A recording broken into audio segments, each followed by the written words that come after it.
Wow, keberanian yang luar biasa. Pernahkah kalian mendengar tentang pesugihan tali pocong? Jimat terlarang yang menjanjikan harta, tetapi setiap 2 bulan sekali ia menagih tumbal darah. Malam ini, kisah nyata dari seorang lelaki desa yang hidupnya berubah setelah berani menyentuh sesuatu yang seharusnya tak dia sentuh. Assalamualaikum warahmatullahi wabarakatuh. Selamat datang di channel Kang Komeng. Di sini kalian akan mendengar kisah-kisah horor yang nyata, cerita yang dikirim langsung oleh para pendengar setia Kang Komeng. Namun, demi menjaga privasi, nama dan lokasi tidak akan pernah disebutkan. Bagi kalian yang ingin berbagi pengalaman mistis, silakan tulis di kolom komentar atau kirim melalui email yang ada di deskripsi video. Sebelum kita memulai, jangan lupa dukung channel ini dengan like, subscribe, dan share sekarang juga. Siapkan hati kalian, inilah cerita malam ini.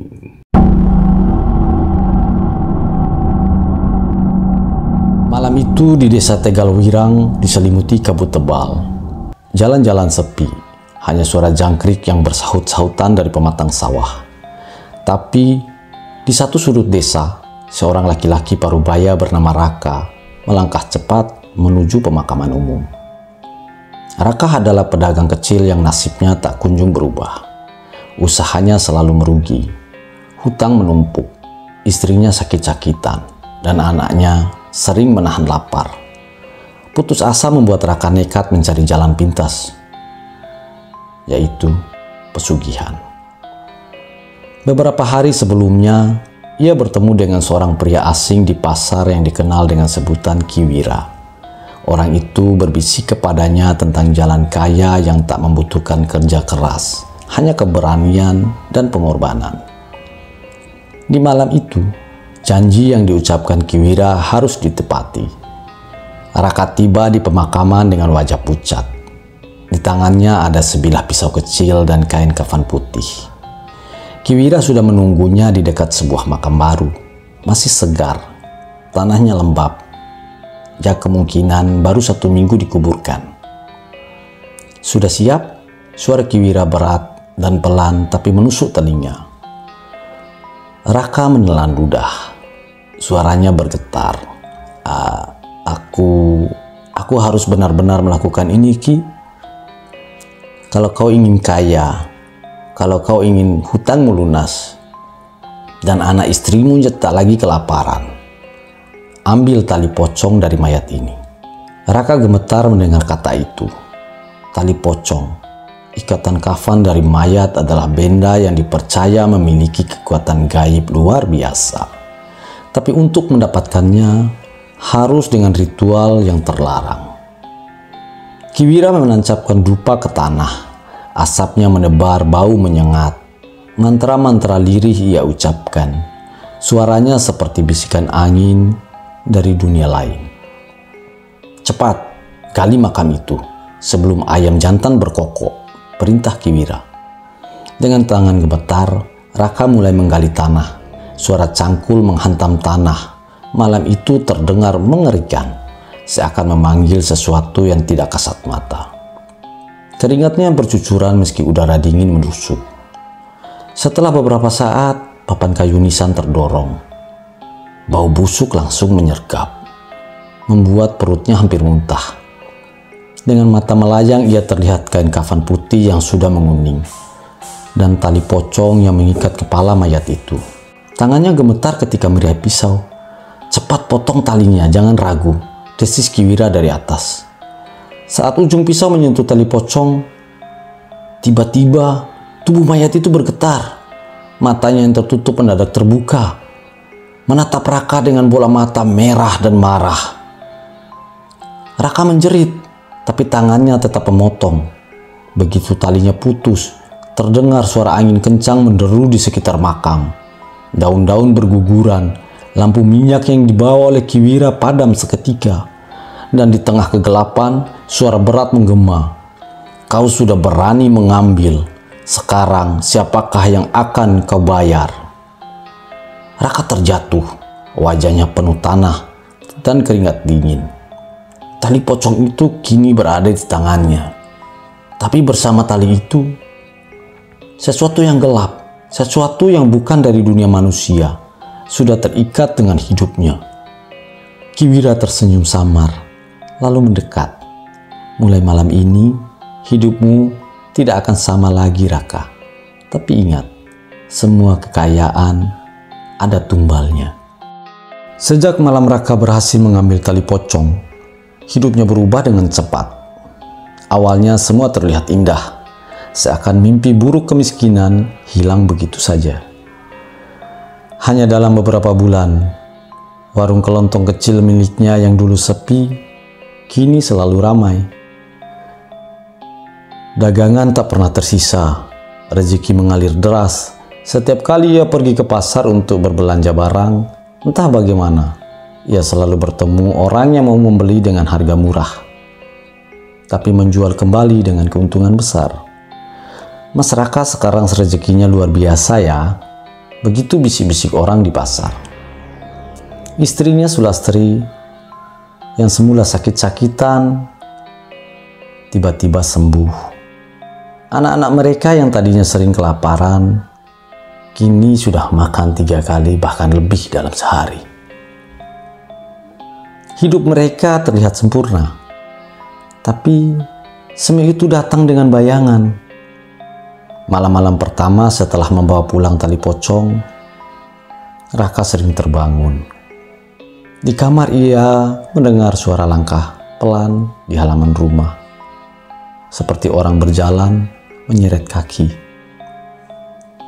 Ia pernah membuka pintu, tak ada siapa-siapa, hanya angin malam yang dingin menusuk tulang.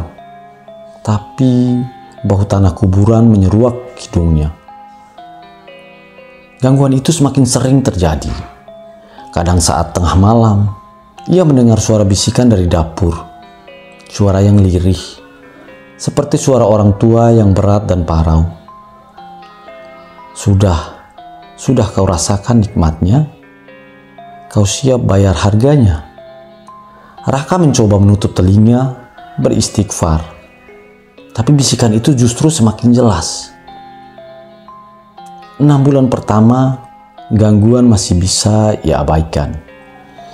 Ia menenangkan diri dengan berpikir, mungkin hanya perasaan. Lagi pula, kekayaan memang nyata ada di depannya. Tapi memasuki 6 bulan kedua, keanehan makin nyata. Setiap malam Jumat, Raka selalu bermimpi sama. Ia berada di kuburan, duduk di atas tanah basah. Di hadapannya, jenazah yang dulu ia ambil tali bangkitnya, matanya putih kosong, bibirnya bergerak-gerak. Dari mulut jenazah itu keluar suara yang sama, dingin dan mengerikan. Sudah waktunya bayar tumbal. Raka terbangun dengan tubuh basah oleh keringat. Tangannya gemetar. Dan anehnya, di telapak tangannya selalu ada tanah kuburan yang lembab. Istrinya mulai curiga. Mas, kenapa tiap malam keringatmu bau tanah?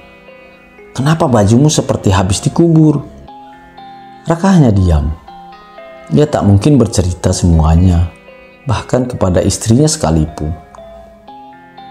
Namun keganjilan itu bukan hanya ia yang merasakan. Tetangga sebelah rumah pernah melihat sosok bayangan tinggi besar berdiri di depan rumah Raka di tengah malam. Rambutnya panjang, menjuntai, wajahnya tertutup kain putih. Persis seperti pocong yang tali ikatannya ia ambil. Raka, hati-hati. Aku lihat sesuatu juga di rumahmu. Begitu peringatan seorang tetangga tua. 1 tahun sudah berlalu. Kaya iya. Hidup terlihat sejahtera iya. Tapi di balik itu, setiap malam Raka seperti hidup di 2 dunia. Siang dipuja karena hartanya. Malam dihantui oleh sesuatu yang menuntut janji. Dan ia tahu waktunya tinggal sedikit. 1 tahun semua sudah berjalan. Ketegangan akhirnya mencapai pada puncaknya. Suatu malam, Raka terbangun dengan nafas tersenggal. Di samping ranjang, Ia melihat bayangan hitam berdiri tegak, tinggi, kurus, dengan wajah tertutup kain putih kotor. Dari sela kain, mata kosong menyala dan redup. Sosok itu mengangkat tangannya, dan suara berat menggenggam di telinga Raka. "Waktumu habis, tumbal harus kau bayar." Raka gemetar, tubuhnya kaku. Siapa? Siapa yang harus jadi tumbal? Bayangan itu mendekat. Jarinya yang panjang dan hitam menunjuk lurus ke arah pintu rumah. Suara parau itu berkata, pelan namun jelas, "Fihir." Raka tercekat. Fihir adalah adik iparnya, adik dari istrinya. Pemuda polos sederhana yang sering membantu mereka di warung. Fihir tidak tahu menahu apa-apa tentang pesugihan. "Tidak, jangan dia. Ambil aku saja.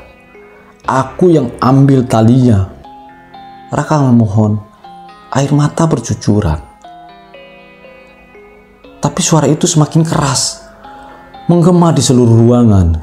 "Fihir, Fihir. Tumbalnya harus Fihir."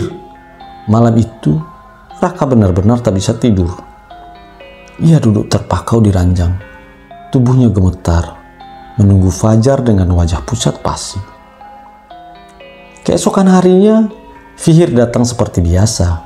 Ia membantu menata dagangan di warung, bercanda dengan anak-anak Raka, seakan tak terjadi apa-apa.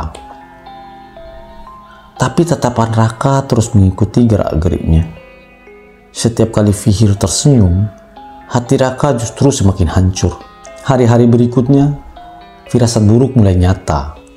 Suatu sore, Fihir pulang dari pasar dengan motor tuanya. Sebelum sampai rumah, tiba-tiba ia jatuh terpental di tikungan. Padahal jalan itu lurus dan tidak ada kendaraan lain. Orang-orang yang menolong bersumpah melihat sosok putih tinggi berdiri di tengah jalan sebelum motor Fihir terjungkal. Fihir selamat, hanya luka lecet di kaki. Tapi sejak saat itu, kecelakaan kecil sering menimpanya. Kadang terjatuh dari tangga tanpa sebab. Kadang hampir tersambar kendaraan saat menyeberang. Semua terasa janggal, seolah ada sesuatu yang terus mengintainya. Sulastri menangis melihat adiknya celaka berkali-kali dan beruntun. "Mas, kenapa ya? Fihir akhir-akhir ini sial sekali. Seperti ada yang ngikutin." Raka hanya terdiam, wajahnya pucat. Ia tahu betul, semua itu bukan kebetulan. Di malam Jumat berikutnya, Raka kembali didatangi mimpi buruk. Ia melihat kuburan yang dulu ia gali.